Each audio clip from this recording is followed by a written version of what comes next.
I just got back from holidays yesterday.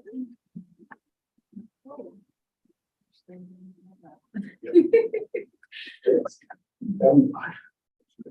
Answers. We did. Okay. So, yeah. Yes, So we're that's good. That's good. I read them. Meeting is being live streamed. You're gonna pull them. Got it. Are you gonna pull them? Okay, so Nairi and, Yeah. yes, I can. Okay. Nairi and Andre, you can hear us? Oh, Yeah. Hey, Hey, guys. guys. Hi, hello. Okay, so I got you account. We got Donna, Tolan, Andrews, and Andre and Nairi. We have quorum and it's 4 o'clock.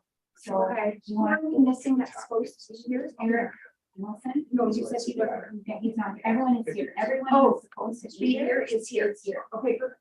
So we can call this to order if you're ready. We shall do that. Corey, did you want to? I would love that. All right,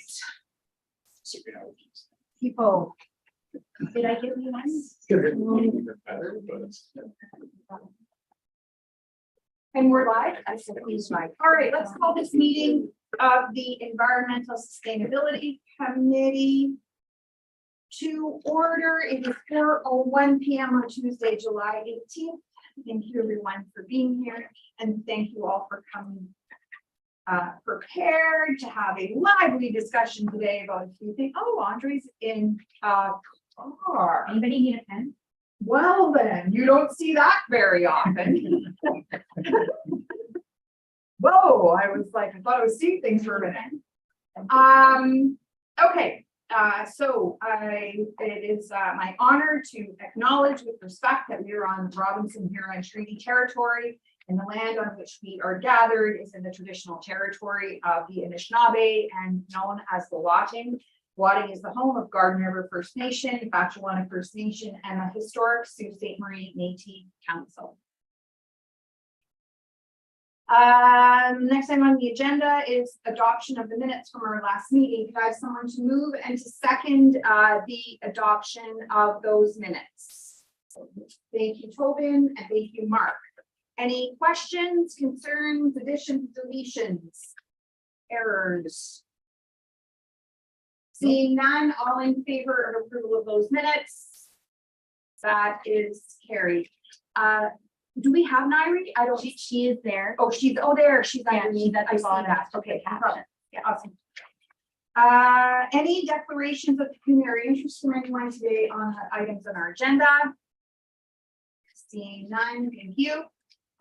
So moving to adoption of today's agenda, if there's someone to move and to second the adoption of our agenda today as presented.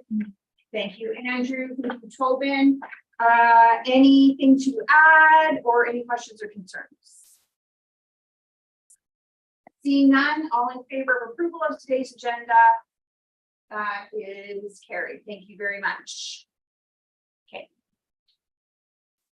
Moving on to item number 6. We have 3 items today in our number 6 section. The first is, thank you, Brent Lamming, Director of Community Services here at UC Marie. Thank you for being here. Happy to be here. Thank you for taking the time to put together the things you're working on and the things that you're so proud of that your department is doing, and for taking the time to answer the questions that our committee had. Very thorough, much appreciated. So we could all review those things in advance and have some time to chat. However, I forgot about something I was going to do at the beginning. So let me just back up for 2 seconds while I do that. And I said it like 2 minutes before we started. I said to Emily, and remember, I got to remember how. I'd like to ask that. I was thinking about this since our last meeting, and I talked with Emily and about this. If we could, from a structure perspective, to make it, I think, smoother for us to share thoughts but ask questions as well. I'd like to try something with everyone's permission. If we could, when we are dealing with items in our agenda, if when I say, and we have a time for questions, if you could ask questions and limit your conversation to questions at that point, just to give a chance for everybody to hear the questions and get responses from whatever the particular item is. And then we'll go back and we'll give everybody a chance who wishes to add comments to say, I'd like to comment on this idea before we, if it's a decision item, to hear what everybody has to say. Everybody gets a couple of minutes to be able to share their comments and for people to hear each other. And then if we have to move on to a decision, we're doing that. Does anybody have any objection to that type of a format to try that out? Can you explain it one more time? So in the particular, let's talk about Brent's presentation for a minute, okay? So he's going to get a couple of minutes to take us through at a high level what he's put together in terms of the things that his department is working on, and also some of the members of our committee provided questions so that we could share those with Brent in advance, and they came out this morning, and there's a copy with our packages today. So where he responded in detail about some of the things people were asking about. So in round one, once Brent is finished, Sounds intimidating. is that, well, I'm trying not to be, I'm just trying to be more organized is all. I'm just trying to be a little bit more organized, because I have found that we get questions and comments, and then we're and sometimes I feel like we're not being as inclusive as we can be of everybody, and I want to make sure that everybody gets a chance to ask their questions, and then everybody gets a chance to say something once they've heard the answers to all those questions or anything else they might want to add. So part one is questions. If you don't have any, great. If you have some, ask them, and then part two is comments. Share your thoughts, or add a new idea, whatever it might be, that kind of thing. Does that help, Andrew? Yep. Okay, sure. Are we okay with that? Sure. If we hate it, we'll try something else next time. All right, thank you. I'm gonna say just a few things before we. Please go ahead.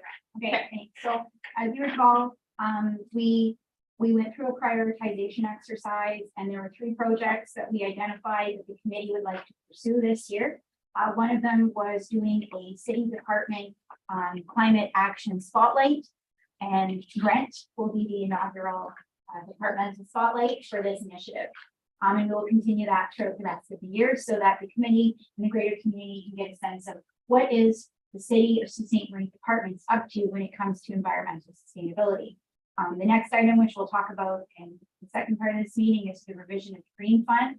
And we'll also talk about the third project, which is developing a community climate action communication plan. So just again, to remind you all of what we're doing between now and December, we will be highlighting each city department and the work that they're doing that addresses emissions reduction, as well as climate resilience and adaptation. The goal again is to help the committee understand what different departments are doing to address climate change and to increase departmental thinking about addressing climate impact in city day-to-day operations and projects. So without further ado, our first departmental speaker is Brent Lamming. He is the Director of Community Services. He's prepared 2 slides that outline some initiatives that his department is working on this year specifically, with a highlight on some of the other things that they've got in the hopper coming down in the upcoming years. And we did ask for committee members to send in their questions in advance if they could. So we got quite a few. Those are included in your package. Nairi and Andre, hopefully you received those as well. And so we aren't going to go over every question in detail just due to the essence of time. But we'll do a quick skim. And if there's any other questions that want to get asked, we'll go there. So Brent, over to you. Thank you, Don and Emily. So just a quick introduction to the Department of Community Services. So we'll see the cemetery, transit and parking, which gets lots of attention, all the arenas and recreation and culture, which have a myriad of areas such as Emerging Third National Historic Site, the Blonde Arenas, the pool, the Northern Community Center, just to name a few. And with respect to the slides, I think Emily has it up there for everyone to see. And actually I have a reverse order, but I'll start from there, I guess. So the deep energy audits right now, and we work very closely with Emily and the team almost daily. I think she speaks to someone probably on our team here at Community Services. So she's been working closely with our our manager of maintenance to do a lot of energy audits, namely at the John Rhodes, the GFL Memorial Gardens and Transit. The reason why those facilities were picked, as you're probably aware, is the biggest emitters that we have in the division. So those energy audits are going on right now. We targeted a number of years ago some projects, and we had a study done once upon a time by Morrison Hirschfield, and then we've had part of more recent conversations on things that should be done in the various areas, and namely with the arenas. We did do LED lighting in the new facility. We had a heat recovery system that helps gather waste heat and use it for things such as the melt pit and within the facility. You've probably seen recently the EV ice resurfacers. I should say Zamboni's a brand, but it's on here. So we do have Zambonis in our fleet. So we actually have one that arrived right upon commission. We got approval from council to do a second, and then it's no secret right now we're putting forward to go for a third next budget cycle. So if that's approved at that budget time, we'd actually have 3 out of our 6. We'd have half. So it's pretty interesting. We live in Sault Ste. Marie, and our first electric vehicle for city services is Zamboni. So it's pretty fitting that that's in place. Knock on wood, we haven't experienced any challenges with that. There's a lot of benefits with that with respect to savings and overall consumption of electricity versus fuel. Some maintenance savings that does get offset with battery changes that happen approximately every 7 years. So we're quite excited and proud to be having one of the first electric Zambonis or ice resurfacers here in Sault Ste. Marie. 2 projects which you're probably well aware of, and they're well in the way right now with respect to the plaza and the mill market relocation. Those facilities have been fitted with also with efficient LED lighting. And with respect to transit in particular, which is at the bottom of the slide there, we have, as part of our plan, we had to submit 2022 to 2026 to Investing in Canada Infrastructure Fund for funding. That program funds 73%, and the city has to fund 26.67 to make it up. And some things we have on, we're waiting for final approval on right now that are of interest. We have 2 40-foot electric buses, which we're waiting to order. As soon as we get the go ahead, we will be ordering those. We have an EV multi-charge system that we have in place, and Mark's familiar with this program right here. We're working in partnership with the PUC to determine our strategy moving forward with how we're going to be able to charge all of our units moving forward as they transition to electric. We also have an exciting project. We had the roof redone, but when the roof was redone, we had the team at the forethought to enable it to support solar. So that'll be a budget request that's coming forward in the near future next year to have solar for that facility to help either replenish back to the grid. We worked out some type of arrangement with our Public Utilities Commission here at local. Next slide. Again, a lot of the conversions that took place, we call low-hanging fruit, I guess we should say, and so the LED lighting conversions, we did it internally, and we're also had done a lot outdoor as well with respect to the GFL parking lot, North Street, Roberta Bonder Pavilion, and then some of the outdoor rinks, to name a few. So those projects, and Emily's heavily involved in those projects with us. We also have arm's length that are relationships with some of our facilities. The city owns the museum, but the museum is operated by an independent board. So we help with assist with asset management there, and some 2 approved projects. One was just at council is the replacement of the exterior windows. We have budget requests approved in 2020, 2021, 2023. We'll have 20 windows replaced. That'll be 33% of the windows in place. Looking to get the balance going forward over the next number of years. With respect to the GFL Memorial Gardens, we also have the ice plant recommissioning project, and how it's explained to me in basic terms is it'll run more efficiently. So it's like using a dimmer switch on your lights.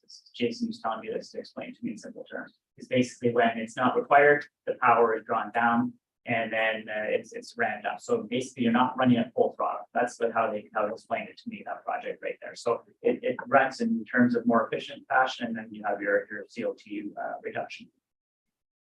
Over the years, last number of years, we've implemented some robust recycling programs, namely GFL Memorial Gardens. When we first started, we had plastic everything. We started out with being the first, I think, in the north of having paper straws. So we've had positive and negative feedback, but we piloted that, and that is now permanent. Cardboard containers, coffee cups. We have a robust recycling program. So we took the plastic pledge that was done, I think a year ago or so with Public Works, and we were the first to do that. And so we have a robust program there. We're now looking to expand it to our other facilities as well, so right across the board. And then some other exciting things are happening. We mentioned solar for the transit terminal. That's the 111 here on Bus Bay. I'm also looking forward. I have some big roof projects in our area of the arenas of the John Rhodes Community Center and the GFL Memorial Gardens Group. They're both going to be need replaced in the very near future. We need huge ticket items, but through that process, we're also going to look to see if we can potentially make we start with the John Rhodes to enable that to be solar as well. So it has a huge facade or roof structure there. So we think that there could be a good candidate to potentially look at, but that would come to council as well. And that was all the time I was given by Emily, but I had lots of questions that kind of stem from this report, and so happy to try to go into that a little bit. If, yeah, thank you for. Thanks, Brent. So you have in your package of information, there were 5 or 6 questions that folks shared. So there are answers to those. We can certainly talk about those as well. But looking for more clarity on the questions that were asked, if you'd like to ask Grant anything in addition, or any other questions that you have for Brent to understand more about what they're doing in community services. I don't know if there's anything, just as everyone's thinking, Brent, like if there's anything you'd like to just pick at, highlight. Yeah, maybe I'll pick some that aren't actually on the slide. So the transit's going to be the hot topic of the day. So we focused a lot on that. So we're pretty proud in this area of what we've done in the terms of pilot projects with partners. So we have partnerships in place with Algoma University with the Universal Pass that had to go to a vote with the student body, and they accepted that, and that's now in place. It's getting good traction out of Algoma University a few weeks ago, and they were very happy. The student representatives that were in the room with having a Universal Pass. It's one of our highest growing areas, both at Algoma University and Stu College, along with new individuals to the community for our ridership. We did peak at 1.9 million rides in 2019, and then it dropped off as it did everywhere with the pandemic. We're now ramping back up, targeting back towards that figure in 2023. We also have the Pass to Knowledge program with both school boards from the Grand Superior Catholic District School Board and ADSB for their life skills programs, and also with new comers to their high schools. We're actually take buses to the high schools, educate people, provide passes as part of that partnership. What's another couple? We have the partnership with our local social services board for people that are on assistance to be able to help provide passes with them and help with appointments, looking for employment. That's working out quite well. Where we had CNID Blinds for app working with the accessibility committee. We've piloted that here in Sault Ste. Marie. It's now expanded to all our routes. So it basically uses a lot of geo positioning and audible messages to help people get off and on transit. And it's been going fairly well. We have the Best for Kids transit pilot with respect to all of our outdoor facilities in summer that we have for individuals that need to use the bus free of charge.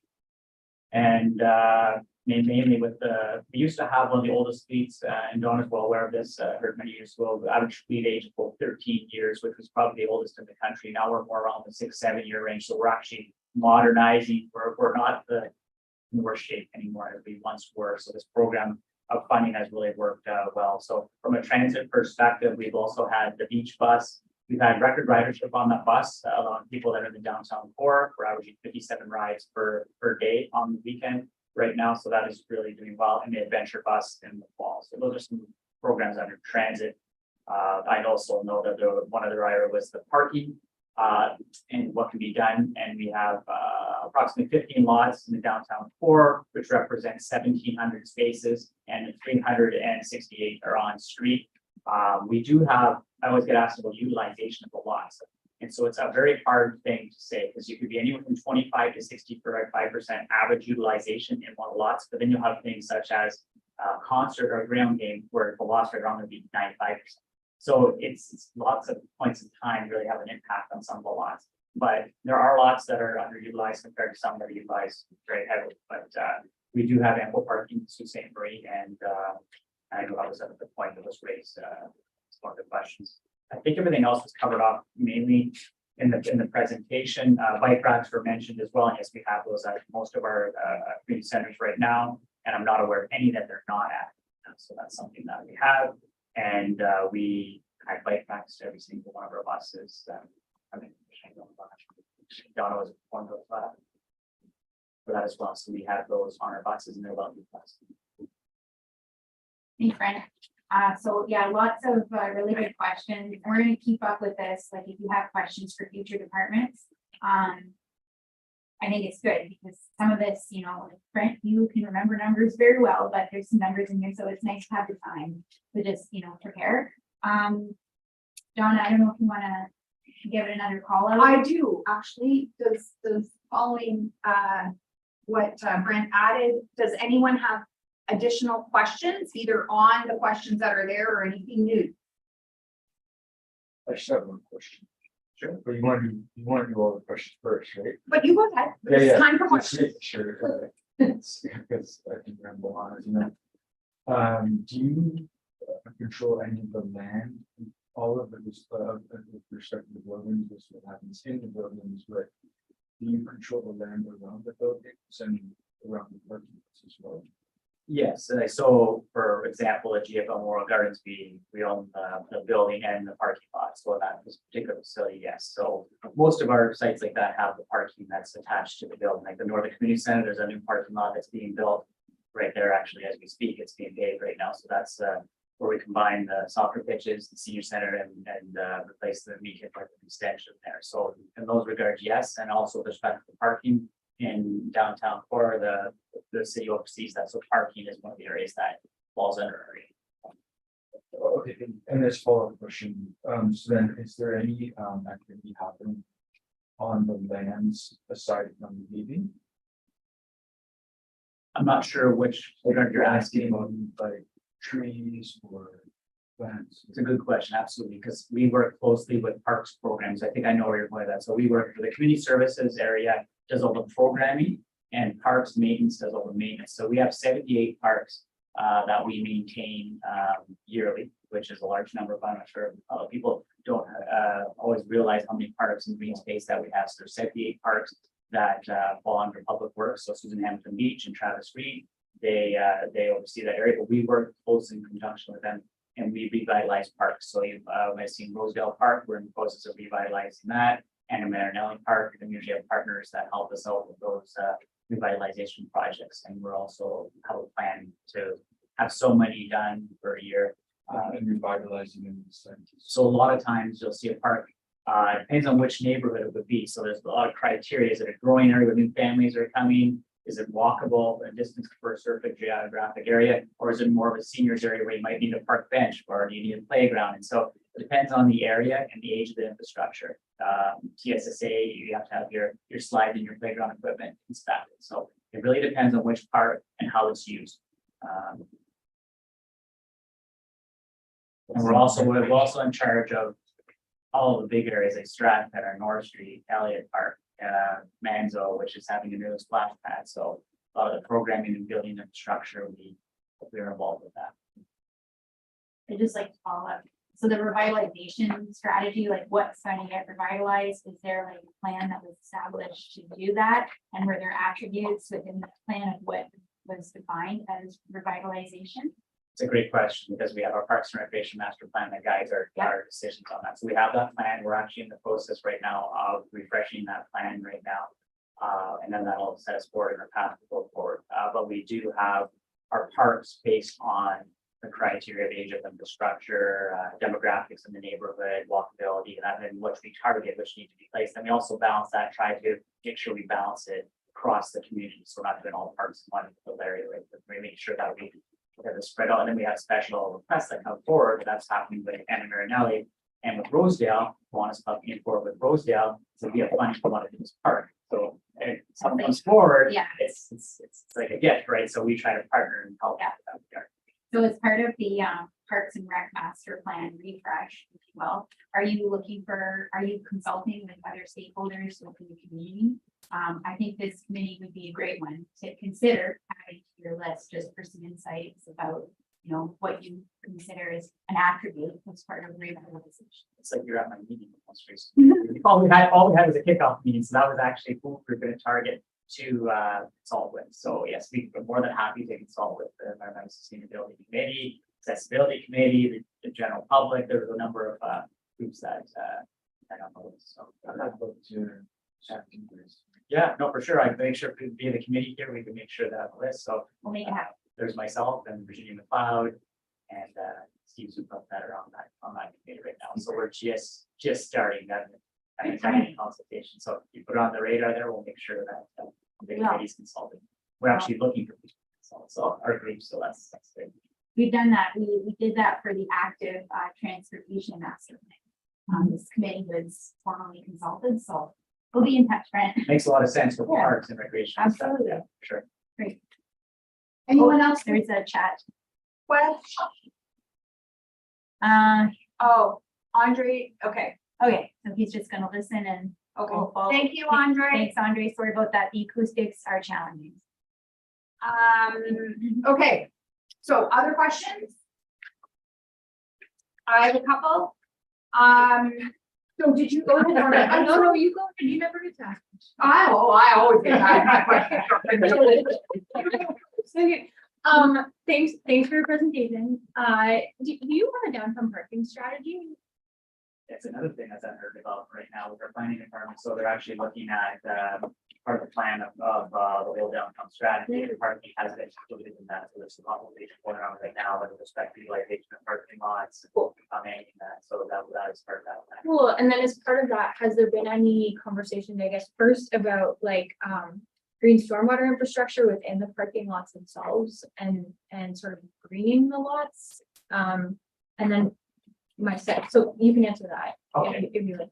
There hasn't been anything specifically about greening the parking lots. I'm gonna kind of shift over a bit because it's more of a planning initiative that's another department of community development and enterprise services. So Peter Naz oversees that. So he's overseeing this project. He did reach out to us on the parking, want to see the parking in general requirements and they'll be part of that. I haven't had any discussions with respect to greening the parking lots that we have.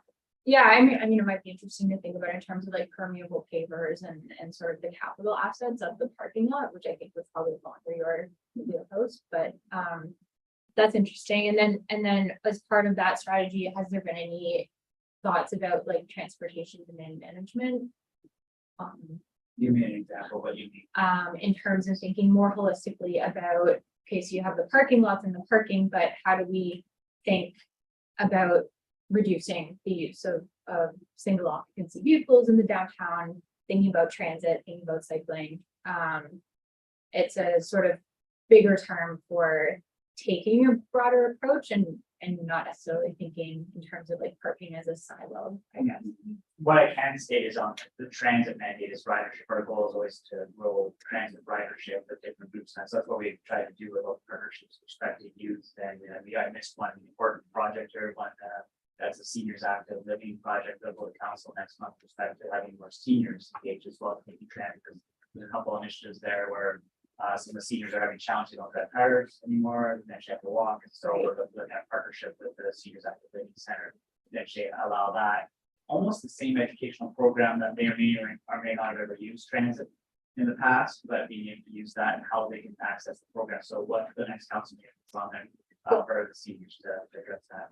And in general, our goal is to grow transit ridership, and it was really on decline, and it's on your, it's probably, there's a picture of it in there, if they included that in there, the graph of the ridership, right? Where you'll see there, it was really declining, it went down and up and down, and so we had that back on the peak levels again, but our focus and we are seeing that it is a way of reducing carbon footprint rate for an alternative for ridership, and there was a lot of people in some of the bigger municipalities in Southern Ontario going on cars and already is seeing public transit in general. But I think that people are more open to that here in the city now, taking public transit. So. Yeah, great to see. Anybody else with questions? Don't mind. I don't. How are routes determined? What criteria are used to determine routes? Great question, because we did a route optimization study for our recent road change a couple of years ago, and that part of that study we also implemented a northern transfer point, which is up at Sioux College. We did a partnership with Sioux College, and so it allows more frequent transfer, so people don't have to come downtown to transfer, so it makes it more efficient. It's working out quite well. with respect to that. So a lot of public consultation was done with the users themselves and the groups as part of that process. And that was just, that was coming back in 2018. That was being finished then when we implemented the process of the changes. Now, we do minor tweaks. We are allowed to do that if there's something to see that can be more efficient based on rider feedback. But at this point, we don't like to change major changes unless we see something that's significantly broken. At this time, ridership is growing, and we will make minor tweaks over time. All right, thank you. You're welcome. Okay, I'll go now. Does the college have a UPass agreement?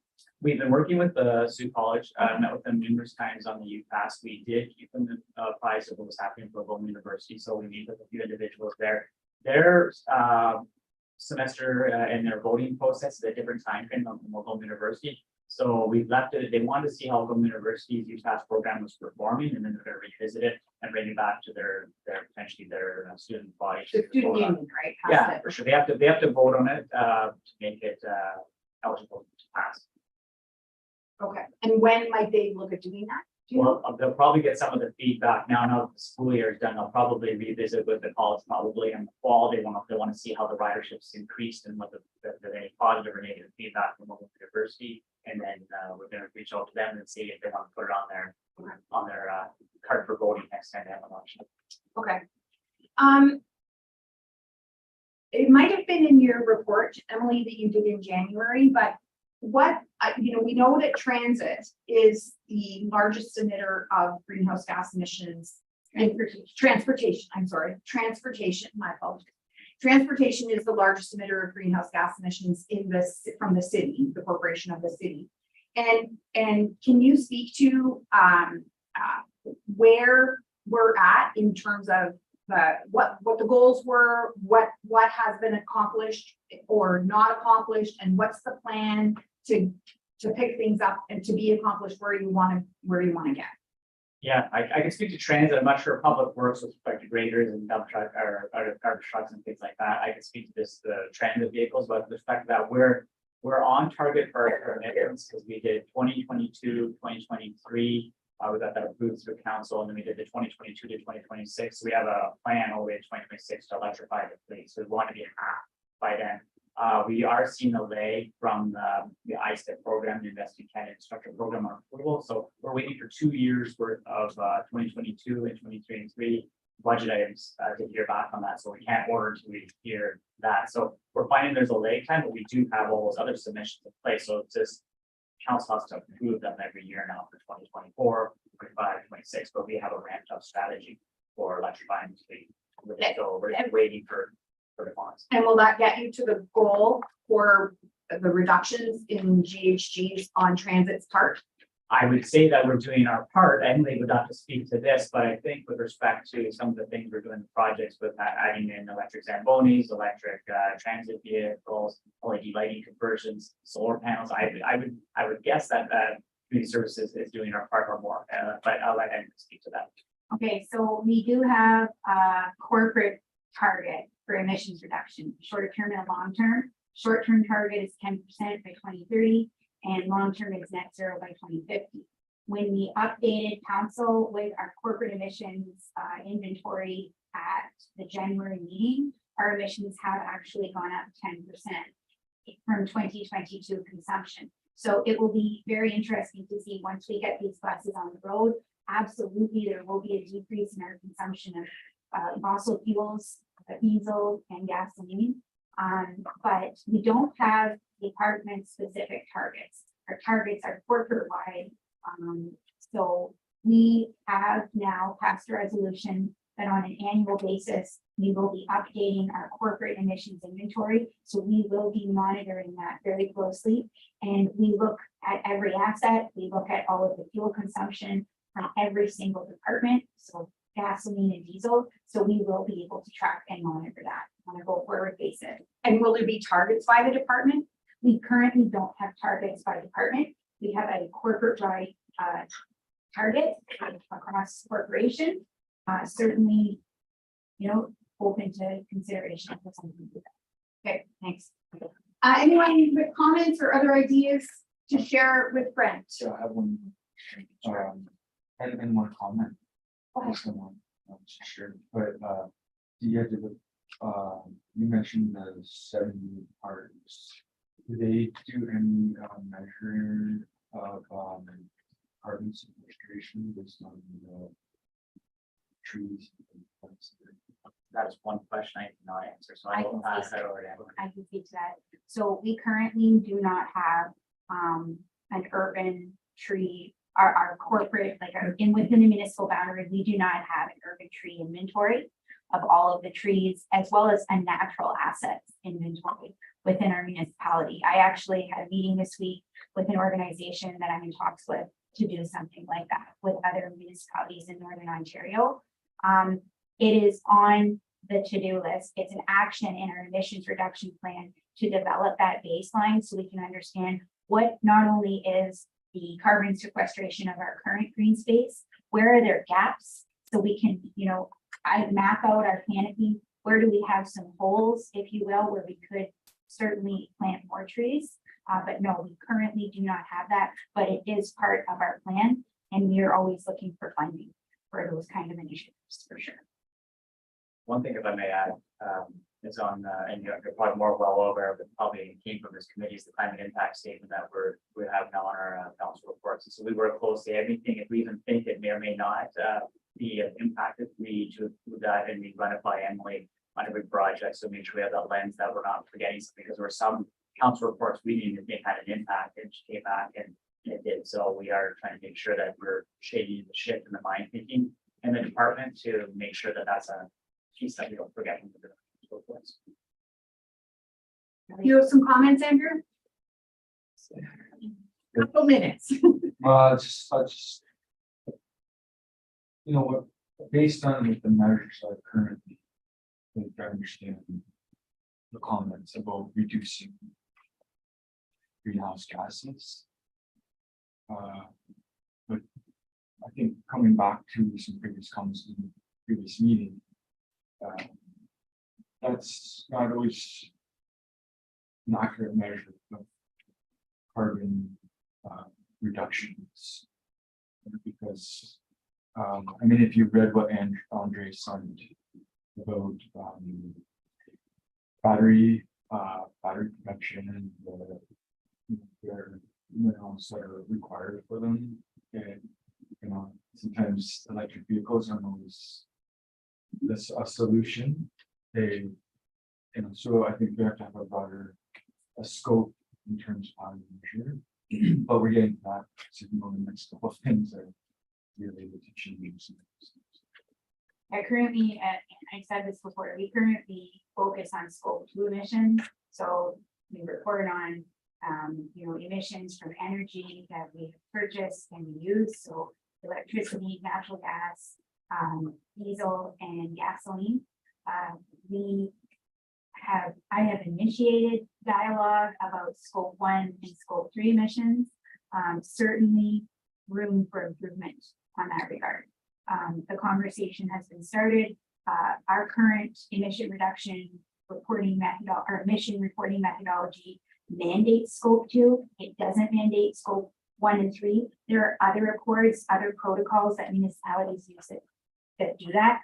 And I hope to look into that in more detail to see, what resources we need to put towards that. Thanks. Good comment for sure. Anyone else with Mark? Any comments here? Sorry, Owen. I know Andre's listening. Anything from Nairi?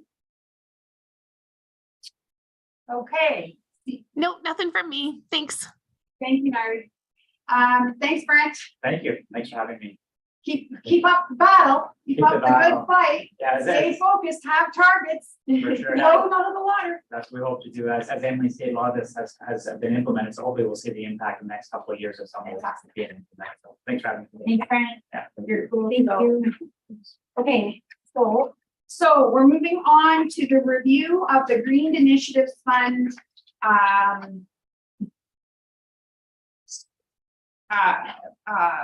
Outline. And Emily's gonna take us through this document where she's put together what we currently do. We've all thought a lot about the changes or things through experience that we've seen that we thought might benefit from changes. So Emily, if you could take us through that, we've got about 30 minutes or so to go through that. We'll come back to it at the next meeting with some of the changes, but like, what do we think really needs to happen? All yours. Okay, so I do have a copy of the original funding application framework. Anyone would like to take a look at it while we're in this discussion? Okay, so again, this is project number 2. We selected 3 projects. We talked about the department spotlight. Brent's team has big portfolio, you know, they talked about some of their stuff. That was great. So our second project is the revision of the Green Initiatives Fund. So when I was reaching out to all committee members, when we were talking about our different priorities to rank, this one came up a lot. In your agenda package, you're actually going to find a worksheet where I have actually gone and broken out. And I can share this. I don't know, Nairi, like, do you have the agenda package with you that you can pull up? Because if you can, pull up that document, that would be great. Yeah, I can find it and pull it up. Great. So everybody else here has a paper copy, and then I can just keep the slides up. This worksheet, I've designed it as, okay, like the category and the funding, so like the eligible categories, and then, you know, what we want to do on the right is proposed changes. Now, how we have this fund design might totally change, but this is the starting point. So what I want to do is I'll go through this briefly, but then I want to turn it over to the committee members to talk about some of their ideas. But I will summarize some of the insights that I've obtained already from the committee. So because this fund is just, you know, it's 2 years old, it's only been around for a little while. So, you know, we certainly are open to feedback, and we want to make it better, and we want to allow community groups to apply and take advantage of this to the best of their ability. So less red tape was something that came up a lot. Clearer definitions of eligibility. So we've had that, you know, with applicants. Currently, it's you must be a city department or a nonprofit, but we did have a school apply. So, and that was, you know, a bit of a contested issue. So that's something else we may want to consider. Who can apply? Are there different, you know, organizations? Do they have to be a nonprofit? Could it be a community grassroots group? Could it be a school? The other piece that has come up a lot is, you know, currently the way the program is designed is we have just, its applications are received on a rolling basis. We have 50 grand that's allocated to this fund every year. And when that money is used up by the end of 12 months, it's gone. And if there's any monies that remain, a resolution was passed this year at council that any remaining funds do not go into a reserve. They go towards tree planting on city lands in the following year. So that cannot be changed. That resolution came from council, so the remaining funds, but how we accept funds, we can propose to council. For example, if we want to look at intake rounds, if we want to have perhaps 2 intakes where they get a bunch of applications in the first half of the year, review them, we assess them, and then we get another bunch, you know, in this, because it just, you know, might be easier other than just, you know, coming in and make it a little bit more competitive.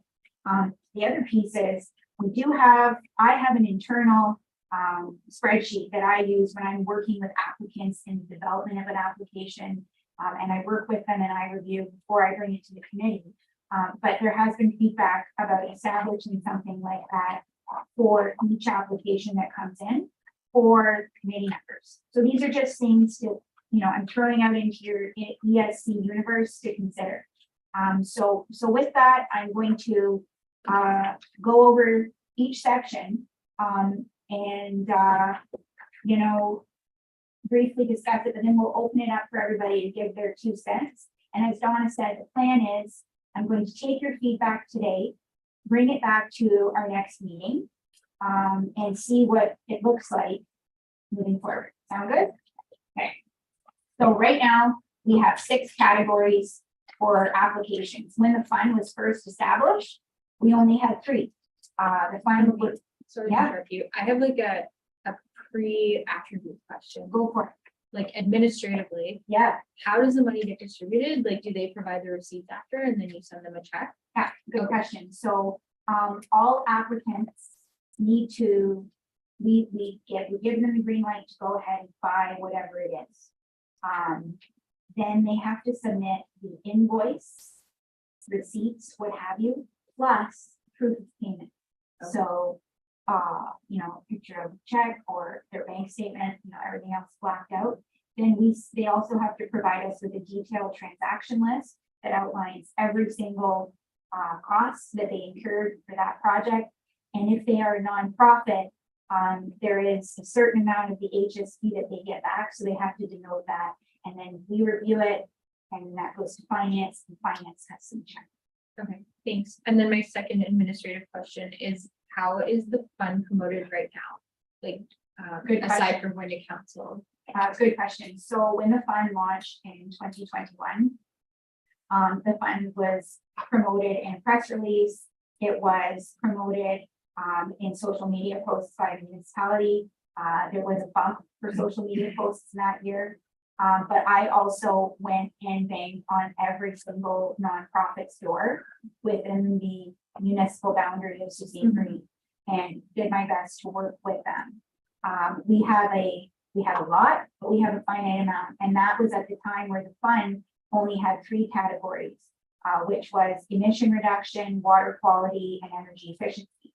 And so because we weren't getting a lot of applications, we expanded the scope of eligible categories to include habitat restoration, active transportation, and waste reduction. So that was a change that actually went to council last year and was approved. So it opened up the gates for that. We have finally, we have a webpage dedicated to the fund on the city's website that we can direct people to, and there's an application tab where they can download the PDF to fill out the application. Thanks. I have one more administrative question. How long do people have to spend the money? We have a year for the application, I believe, if my memory serves me. 12 months? Okay. Yeah, 12 months. Yeah, thanks. From the time that I you get it. believe, do you mind? From the passing time it it's over? approved? I think so. You know what, I'll have to come back to you on that one. I'll read it. I'll look and see if it's in there. Yeah, I think it might be in the financial section. It might actually be in the fund, in the green committee, the ESC rather, terms of reference, so I'll have to get back to you on that one. I could have sworn it was in here. But if it's not, it should be. If it's in the terms of reference of the committee and not in the green fund terms of reference or application, it should be. So good point. Oh, sorry. Thanks. Keep it there in case I need it again. Okay, so that was deadline to spend the money. Because when council approves a project after we recommend it,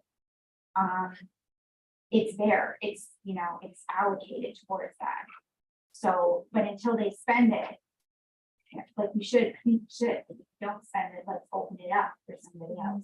But I'll keep my comments to that.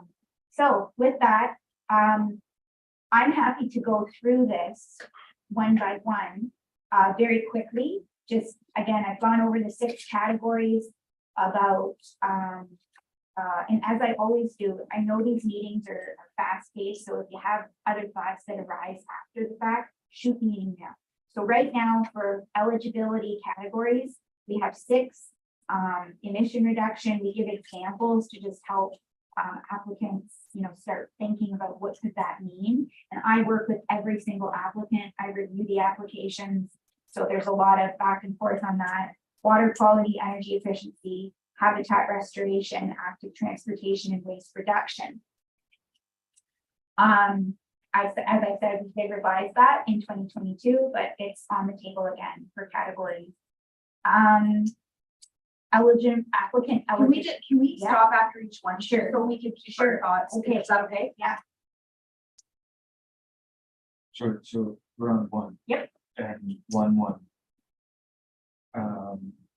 So with GHG reductions. Yep. I think this is where like the discussion about how is that measured?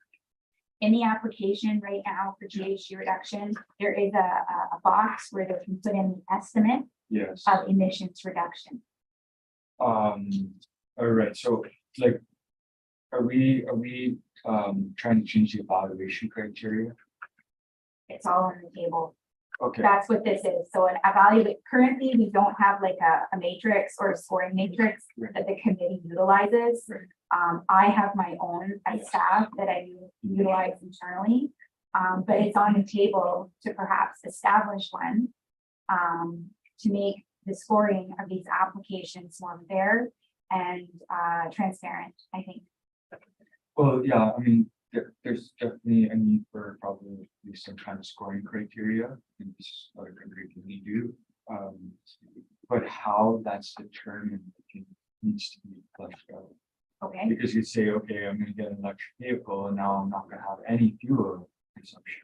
right. But where did that electric vehicle come from? Where did the battery come from? Like, I think Yep. we need to really think Like the life cycle. the life cycle of that battery. Like you said, they have to be replaced every 7 years, which means probably most vehicles have that. I don't know. Other people probably have ideas about this. You should study it. So, Do you have a question or? well, like, not necessarily. I get your point, the broader like life cycle piece, right? And so maybe with question or point one, is it the life cycle, but then it's also like evaluating the delta between the alternative. So the life cycle of a internal combustion engine vehicle as well.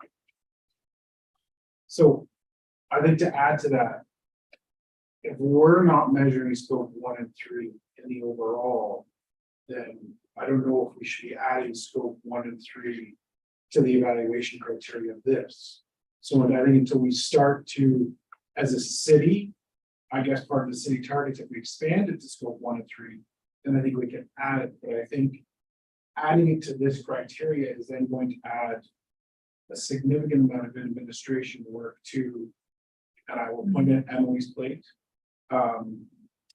To figure that out, to calculate it and justify it, because I think there's a lot of It's also, conflicting or contradicting points In what sense? to that, because of how people decide to measure scope 1 and scope 3, or how people decide to how they feel about, mining versus that, or where the batteries come from, how the cars are made. I think there's a lot of conflicting information with that.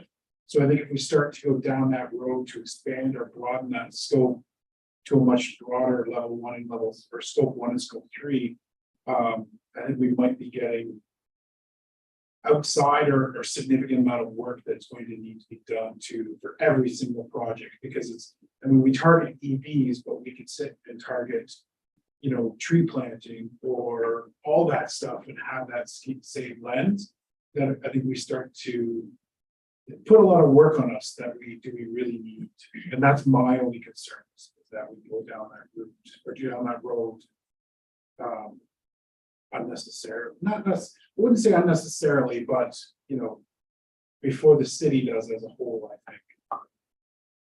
and it's not just the city, I'll just add, like, this application fund is open to nonprofits. So as well, so, it is only a $50,000 fund, but perhaps, when we say how many, like, what is your emissions reduction? We could add to that. Is it scope 1, scope 2, and what are you considering? Scope 1, 2, and 3, are you considering life cycle? The embodied carbon, like, those are insights that I believe that members of this committee would like to see. Whether it's, whether they're able to calculate it or not, based on, their understanding as a nonprofit would remain to be determined. But, like if you look at the application right now, it's literally the tons of CO2e. But it doesn't elaborate on what kind. So are you suggesting that maybe we expand upon that? Yeah, and I get it. I just, like, when I have worked with applicants, I think we have about 18 applications, and I'm not going to talk about the city, I'm going to talk about like nonprofits. They've done their best for like a tree plant to do like an estimate, but they don't really have that information. I don't know how, if they don't do this kind of reporting as an organization on the reg, they would have that, but maybe we could offer insight and resources to increase that ability within our community. Is the GHG emission reduction, that's for every application, not just like. It's for applications that check that Oh, GHG. Okay, So if your project does not, like, say you just want to go and, oh, I don't know, pick up some garbage somewhere, so you wouldn't wouldn't be, check for that. example, it like would be like a waste. forcing it, okay, So it's up to the applicant to check the box. And if it does check that box, do their best to estimate how much emissions reduction can come from that project. Sorry, can I add just one, and this might actually be a learning experience to say, how did you calculate this?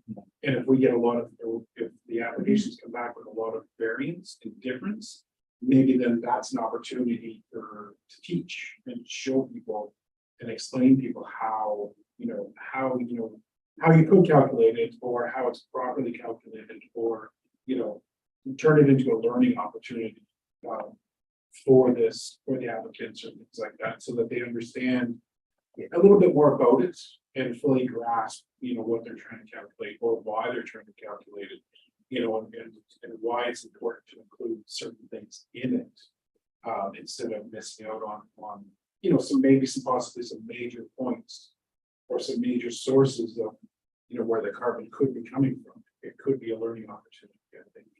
Once we start to get more applications, they're calculated. Yeah. Instead of just relying on Emily to do it for me. Yeah, I think there's some. Like, if we don't identify as the sustainability committee, right? If I was gonna be doing the calculations, whatever, I'd wanna broaden my scope. Yeah. To really consider. Everything, as much as possible that we are capable of within our knowledge at this time, right? Because if we don't do that, then what example are we setting to say, well, okay, great, like you're gonna have less cars on the road, but how many people died to get those cars off the road? I mean, I'm being a bit facetious, but at the end of the day, it really is poor people's lives that are being affected most. Maybe we're not gonna have all the answers today, right? This is the start of a conversation, but maybe there's a way to prioritize. So you get it, I'm certainly in favor of us using a matrix of some kind as a group to analyze things. So it is more, it's clearer and it's more transparent, but maybe it's a prioritization of things that have given consideration to something outside the specific to use that as an example, right? And can speak to that. I don't know what the perfect thing is, but it's certainly something that we should be, in my opinion, we should be thinking about. Are there other categories, I think, of criteria or project eligibility that are not encapsulated in those 6 categories that are there now?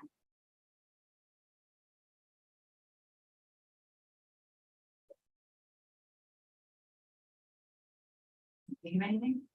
And again, if you don't on the spot, send me.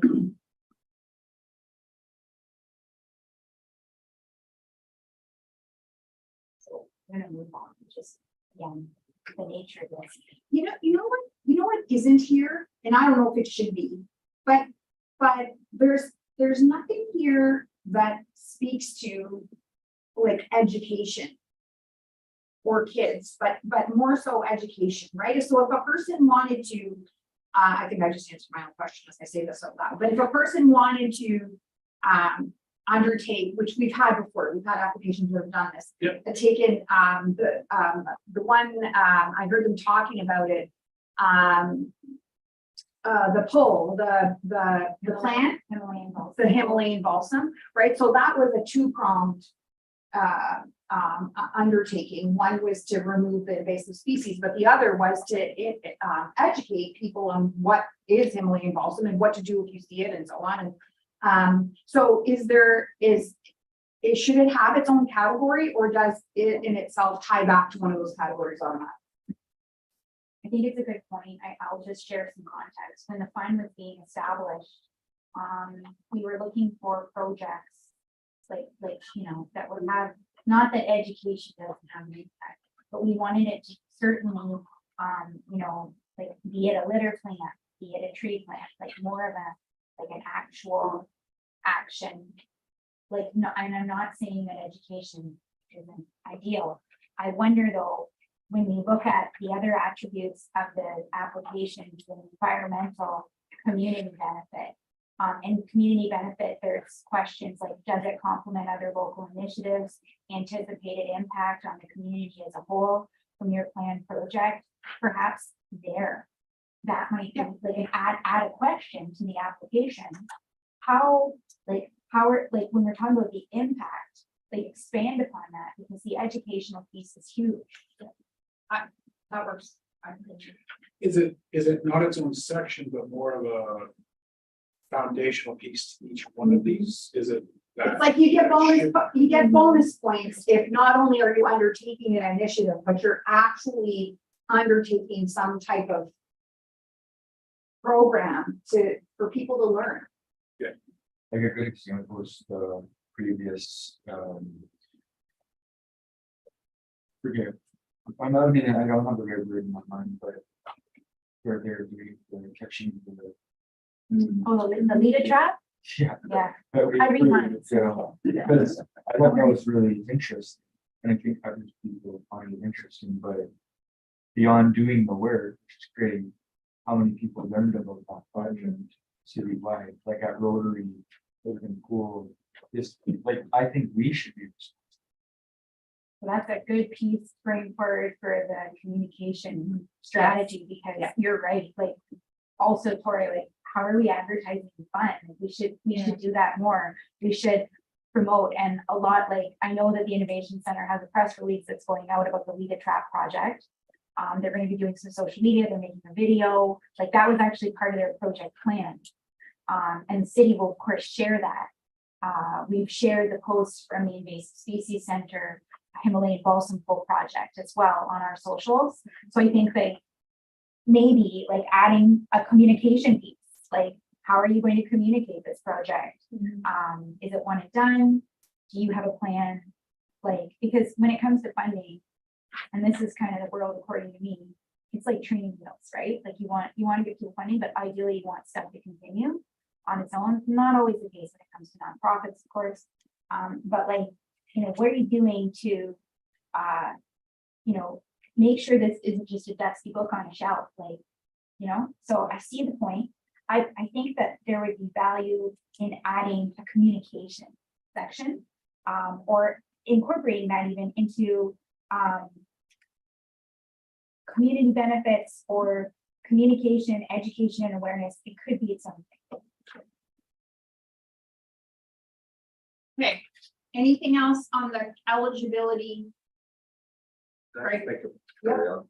Yes. As much as I love education and communication, my concern would be that there would be a dilution of the activities that produce actual action. As much as I love education. Yeah. Yeah. And that's how So that we would, designed it. that would be my concern. Yeah. But I'm just putting that out there. No. What if we're responsible for that? rather than the organization? And I think that's a great point, and we definitely work on the communication side, like. The problem with that, Andrew, Just trying to. is I'm a team of one. Yeah, no, I was gonna say that. Yeah, we gotta work on that on a second. The second person, Okay. and maybe there's an opportunity at the university to have like the what's where the student works for this The Co-op, co-op? co-op internship. Yeah, no, that gypsy.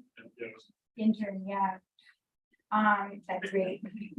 Anyway, but what I think what we could do is add a communication piece But the city is happy to work with organizations, like if they have, like the Himalayan Balsam, they designed it, if their social people prepared it, we shared it on ours. They should talk about that in their application, hands down. And we should be there, we should, as part of the application, how are you gonna promote this, right? Is it at Rotary, is it at an event? I know that the Invasive Species Center, they're at the market. They've got a student there at the market over 8 weeks in the summer, promoting the project, building awareness, right? That was in their application. But we could make it clearer. And then I think just if we are doing a matrix, there could be a prompt for us evaluating like relative to the applicant's, capacity, how are they communicating? Because of course, the Innovation Center should be doing all of that and they have the ability to do so, but if there are other less resourced folks that are applying that can't, then I wouldn't necessarily want them to lose out. Good point. Good point. So, just in my mind right now, I'm thinking, so for each of these, 6 categories, potentially 7. Like there's assignments behind each, right? And I think that if you or I could support you in this, like there's a lot of actual environmental sciences at the university. And I think it wouldn't take much to reach out and for them to develop, or they probably already have criteria. So like just to define what this means. Yes. I see what you're saying. Yeah, Okay. and rather than us or you having to develop it all, which is a lot of work, I know, but that already exists, all of that. So like in terms of, I could probably connect you with the right people as Right. best as I can. That would be fantastic. I'll just clarify though, right? This is not a definition in here. Right, It is more of an example. And when someone comes to me, X nonprofit Yeah. with an idea, I talk to them, I listen to them, and we work together to see where this would fit. I see the value in having a definition, but I also don't want the categories to be too limiting. right, but like for our matrix. Oh, for the to matrix. determine the, I like, how we're understand. valuing. I misunderstood. Okay, so what you're saying is to develop a definition in partnership with, your colleagues at the university for the scoring matrix about, what these categories could mean. Yes. I understand. And Sorry, go ahead. I was just gonna say, even if it's not like a definition, but I'm sure they could do like prompting questions or like some sort of thing to help us, because I don't know much about habitat restoration, right? So how can I understand it better? I think And that's a really. I think it's a good point, but in the application itself, like they are required to explain how category 6 in your worksheet, the environmental benefits, the impact. Okay, so how it impacts the category of the project. So they have to check it, then they have to explain, well, how does this improve water quality? How does this reduce waste? But if we had Yeah. that formulated, they could look and say, oh, well, my project does that, Mhm. rather than, like you said, some not-for-profits may not have like the scientific expertise to kind of Sure, understand all that. but we great kinda- idea. It sounds to me, in the interest of time, it sounds to me like everyone is in favor of producing some type of a scoring matrix that we would use to more transparently and with the same thoughts in mind, score applications. Am I reading the room right on that? Thumbs up. Yeah, no, maybe. I hesitate, not saying that it's a bad idea, but you have to use caution, because sometimes you hamstring yourself if the matrix is not applicable to all projects. So the assessment isn't actually transparent, you're not able to accurately assess what someone's putting forward. So, I know that's a non-answer, kind, but while I'm. Well, to Tobin's point, I'll also add, not that I am against this, because I want to revise this fund, but like it's $50,000. Yeah. There are other funds at the city that are like $500,000, some of them are over $1 million, like the tourism fund, right? Which comes from that tax, so it's different, but like we got 50K. We also we don't want to make it so onerous that people, and we do want to educate, so we have to find that balance between making it clearer, but also not scaring the applicants away. And to me, it's about, like what you were saying earlier, where you put the cart before the Yeah. horse, right? So if the city is failing, but the environmental standard review doesn't necessarily have criteria exactly, we could also use it to share with the city, sort of setting an example. This is sort of how we're evaluating things. We're gonna be considerate of each organization.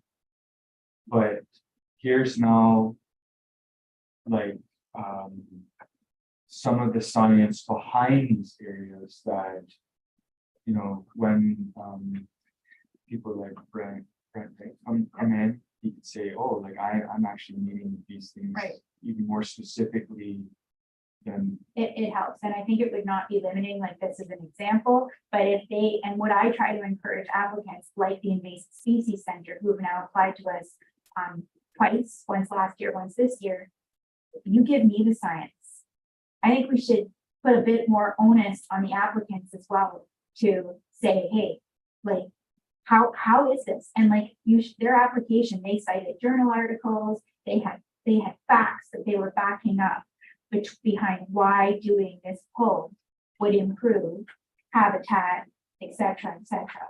So I agree, we should have a standard, and I'm gonna follow up with you for your team. But I think we also, again, it's that fine balance. So Emily, I know we only have $50,000, but, and I don't want to overcomplicate it. We just want it to be really fair and really easy for us as a group to on the same criteria and on the same thinking, decide, yes, we should, or no, we should. So we don't run into some of the things we ran into this past year. And I know we only have $50,000, but we're giving it out in some cases $5,000 at a time, or $7,000 at a time, or 10, right? Whereas those larger funds, they're $500,000, but they're giving out $50,000 or $100,000 at a time. So it's still, and not in all cases, but in many cases, yes. So I think it's still, while it's more money, it's still finite. And if you look at the Economic Development Fund, for example, it's still, it takes more money per applicant, right? So you might only give out to 5 applicants, or in some cases 2 applicants, right? In some of those years, right? There's been, that money's been split between different organizations over time and whatever. So I mean, that's just for our thoughts, just for thinking about. well, it raises the question of who is eligible. And Can we move on to that? I think Yeah. that's a good point. If we're okay in number 1, I think this is our next really big conundrum. So let's talk about that, Andrew. Go ahead. well, in the previous meeting, there was some, question about eligibility. And, like, so part of, like, I look back at who got, the vast majority of the funds essentially have gone to the city. And to me, it's a reward for failure, right? And if you reward failure, you're gonna get to see behavior repeated. And so if we limit the city in the amount that they can apply, then it will be more of a push to actually increase the budgets towards this area rather than having, this 50,000.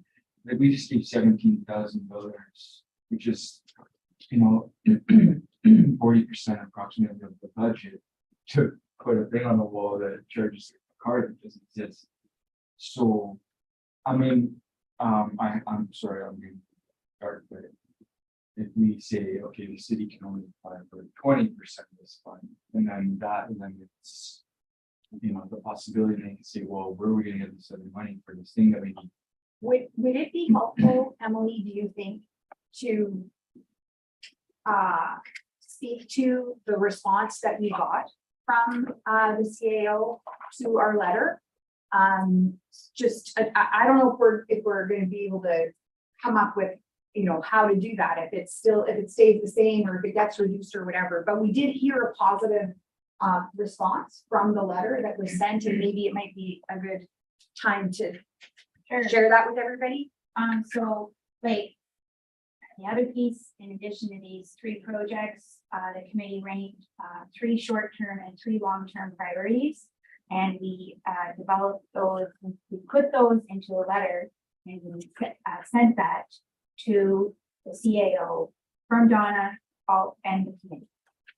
So we did receive a response of it's in here. There, it's really small. So I'll read it. Dear Donna, this will confirm receipt of your correspondence concerning the 2024 priorities of the ESC, and that it has been circulated to City Council and the senior management team.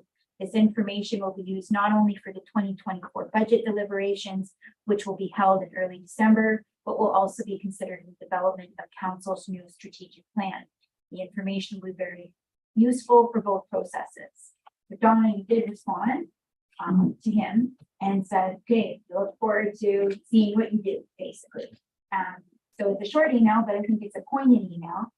So there is momentum for those 3 short-term and 3 long-term priorities.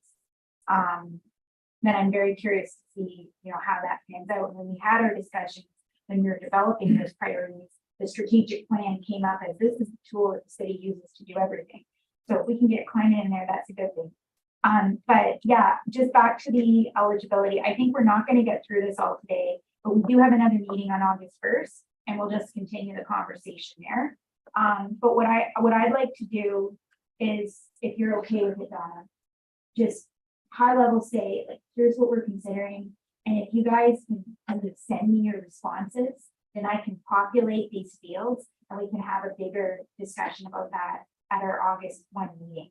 Again, there's never enough time. So when we're talking about applicant eligibility, right now it's nonprofit organization and City of Sault Ste. Marie Department. We certainly don't have a cap for X percentage to nonprofit, X percentage to city department. So, sorry, go ahead. No, when the terms of reference were first established, was there conversation around like opening it up to more grassroots groups? Because At the time that the terms of reference were established, these were the 2 parameters. Okay. As I said, when I was sharing some of the insights that I gathered from talking to all of you, like things like schools, like, do we want to consider adding schools, like making it clear, like elaborating on the definition of who can be eligible. Grassroots organizations that may not necessarily be an incorporated nonprofit, but are doing great community work. So these are the things that we should consider, opening it up to. And if you have a thought on, and you can put it out now because we still have some time, or send it to me and we'll discuss it in more detail. Are you okay with that? Oh, yeah, we're not, which was my fear, but this is good. It's good to discuss. This is really, really important. For the record, how many organizations reached out to you that we had to say you can't apply because you don't fit the criteria? Were there any? Or would that have been a moot point because people would just say, oh, we don't qualify? There were some. I have to think for at least a minute to Rolodex, but there were some. But what typically happens is when they pitch their idea and it didn't fit, they went back to the drawing board to make it fit. Okay. So it wasn't necessarily that they weren't not for profit. It wasn't that. Okay. And what the biggest issue for not for profits is they just didn't have the capacity to fill out the application. Wonder if we can add on our terms of reference to support that, because I'd be looking for grassroots organization to develop this. So I do. You do. I do. That's Yeah. part of what I do. So they, if they need help with the section, I'm already doing that. Okay. But to the, I can't take everything for the project idea. So when you're dealing with like a nonprofit that's got like 1 staff person, but I follow up with them and I'm like, hey, how can I help? How can I support? And then we bring it to the committee. So we do, like, as part of my role, I offer that support to them. But they have to meet us at least a quarter of the way. Right? I have a question about, is the city for profit? Is this corporations for profit? They're not. No, You just have to have a balanced, well, I don't think it's thought about in those particular ways. it's not defined as such because it's a governmental organization. So it's not an NGO. It's a government, like, I will have to get something in writing that explains what we are. I don't have, to this day, no one has really provided me that, but like, Well, it's all under the municipal act, Right. right? Like what? So, yeah. So why would there, like, it seems to me like a contradiction that we have not-for-profits and then the city eligible. it wasn't it was, we established those as the categories. Okay. Like, it wasn't, you are this or not, whatever you are, Was this part, is what it was is. part of that because in the old, right, the green committee is that how that got in? It was there? just brought forward, It was just brought forward, okay. because originally this was when it was the old committee. Originally it was just the city staff, so we would sit down with. And this department budget heads, was internal and it was we would only sit down for internal municipal projects. So when we opened this up and we changed the committee to be Mark plus external I was- stakeholders. It was the city plus Mark. Yeah, that's what it was. So, yeah, we would support on conservation initiatives. and- Corporate. Yeah, and I mean, it was even before, like, that was 9 plus years ago. that 2007, it started Yeah. Doing that, so. Yeah. It was just when in terms of reference were updated afterwards, the Nonprofit. piece of that. nonprofit, we talked about opening it up a little bit. And how do you open it up to support? So other community was like city fund. Correct. Yeah, initially it was just a strictly a city fund and Now, Madison and I did. Yeah. Lighting and a ton of other stuff throughout the city. Workshops, audits, things of that nature, yeah. so do you think the city would be like offended if we cut their, That's for council to decide. oh wait, because we'd have to. We propose have it. to propose whatever we suggest, council has the final say. That's pretty inconvenient. So, Well, I guess I'm trying to, like, from a big picture perspective, we got Malcolm's email, which is very nice, but, like, I think the whole thing goes hand in hand with the revision of this fund, and I wonder, I guess in my head, I thought that you were doing a presentation of sorts, or, About the fund, about the fund, but also about, like, our priorities, and so we've jumped the gun a bit, Tori, like That's fair, we're yeah, not, we're still in agenda item 6.2. oh, okay. And we haven't made it 6.3 or into my update, to talk about that letter, et cetera. So we've sort of just jumped it, if you will. So I think in the spirit of being cognizant of everyone's time, and can I jump in or? Yeah, no one. Okay, so, there were three things. Brent didn't feel. I wanted to get ideas from everyone about fun, and this is going to lead into our August 1 meeting. I wanted to introduce this other worksheet that's in your agenda package about the climate change communication strategy, which is project number 3 that the committee identified that we want to do. There is no way that we were going to get that on the agenda, so I just wanted to go through it. It's an exercise to just talk about what do we want to do? Do we want to collaborate with other organizations?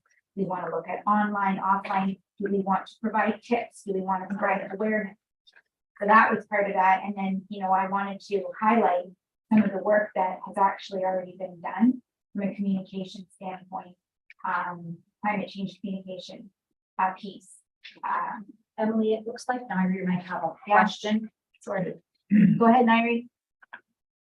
Hey, sorry, I think we just moved on in the agenda though, so I can just provide my comments in the Excel sheet.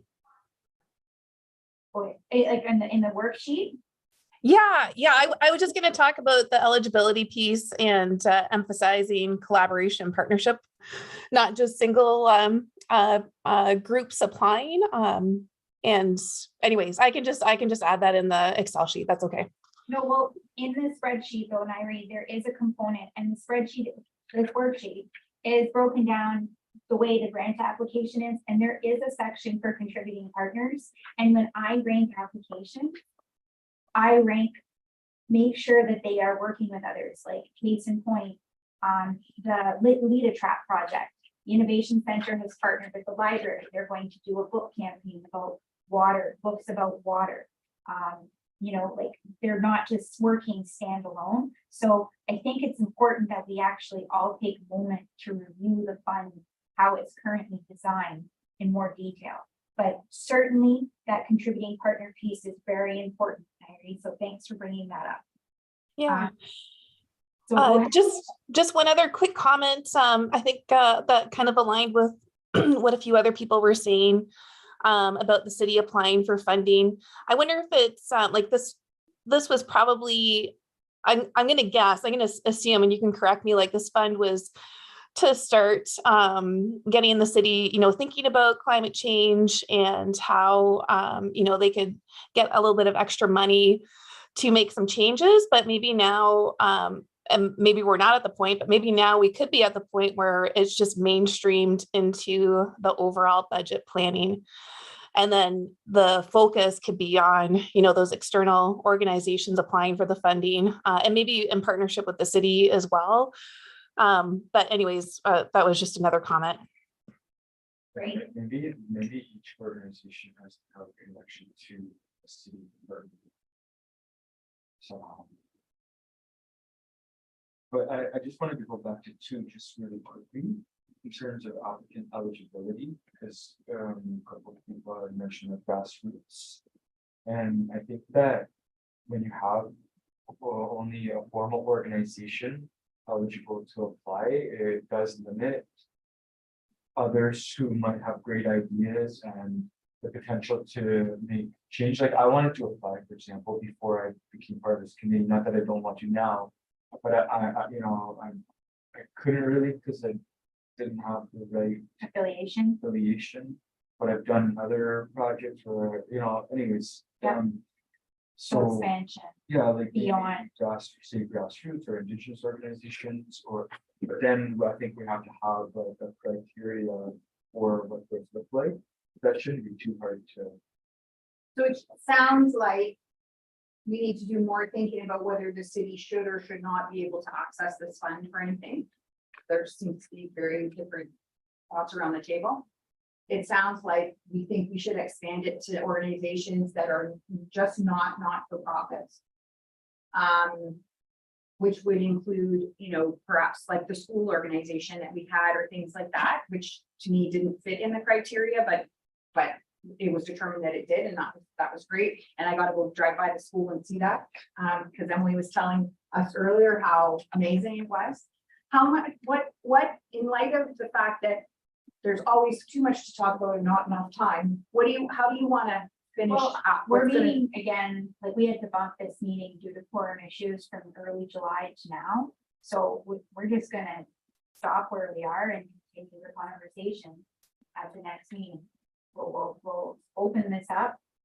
Again, like I'm not good, like I can do my staff update again, like it's only 2 weeks away. Are you sure? Yeah. There's nothing else that you want to make sure we cover Well, today? the only things I think that I'd really like to cover is if you can, send me some notes that you have, and it doesn't need to be in this worksheet.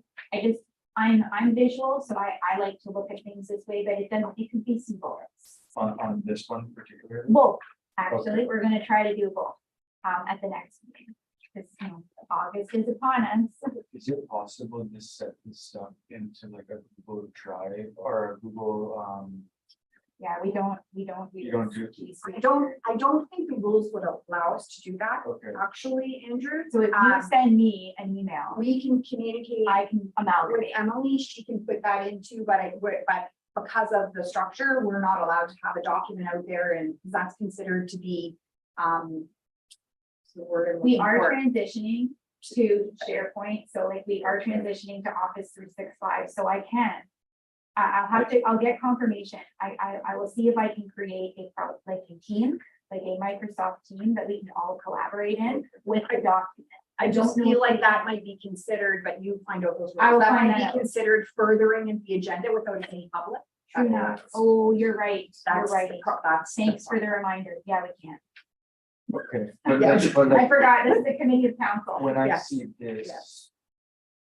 Can you just maybe, when you send it, make it clear about how we are to respond? Yeah. Okay. I'll say it right now, like you can, there's two worksheets here, if you want, if that's what you want to call it, 6.2, Yeah. 6.3. 6.2 is designed with two columns. It has three, a category. The blue column is what we're doing now, and the red column is what you think we should consider. And then at the end, there's a whole row, number 10, that you can add anything else that doesn't fit into a category right now. If you could fill it out and send it to me, or call me, you can fill it out on the phone. I will amalgamate what I hear from everyone. The same goes for item 6.3, which pertains to the climate community communication strategy. This is what I have established as sort of a brainstorming tool to guide us through this section. Put down some points, again, in this worksheet, in an email with bullets, or call me, or I can schedule a meeting to do it. It'll help us, I think, get everything, all of our ideas in a row And you're gonna like collate it all and then like. for our next meeting. Okay. Yeah, but again, that's like 2 weeks away, We're so only, it's only, is it only, no, August 1st is 2 weeks from today. yeah, so chop. Yeah, so if we don't, we don't.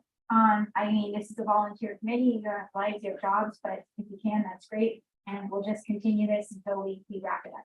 That's how I would see it. And how are we gonna make determinations? Like, is it gonna be a vote?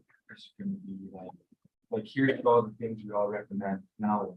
Like, Yeah. well, I don't like that idea. It's a good point. Typically, you speak to it as like a resolution, right? Like we would, any changes that we make would be identified in a resolution. And we would have to vote on it. But if there was, I don't, to me, who knows if there's I don't think there's a rule around this particular part. I would like, personally, it would be in consensus. We would have to agree that, and of course, if somebody felt really strongly about something and said, I don't want that in there, I don't want that to change, or I want that to change, and, whatever it might be, then we have to, take the majority of the opinion by, but, it's incumbent upon us to listen to each other and, really think. But we do need to About- move it forward. but we and do- ultimately, yeah.